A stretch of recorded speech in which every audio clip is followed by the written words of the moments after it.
আর একটা ছোট্ট রেমেডি নিয়ে চলে এসেছি। যদি আপনার মনে হয় আপনার জুপিটার ডাউন অর্থাৎ বৃহস্পতি ব্যালেন্স নেই, সেই ক্ষেত্রে কি করবেন? সেই ক্ষেত্রে প্রত্যেক বৃহস্পতিবার এই রেমেডিটা করুন, বৃহস্পতি অ্যাক্টিভ হয়ে যাবে আপনার।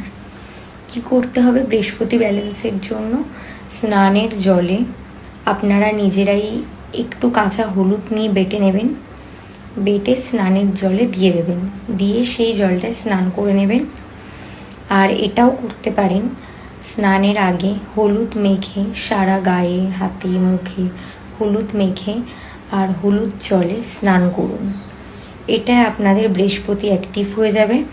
এবং বৃহস্পতিবার যদি ইয়েলো ড্রেস পরতে পারেন তো খুবই ভালো, সেটাও অ্যাক্টিভ করে দেয়। তো এই কাজটা আপনারা করতে পারেন।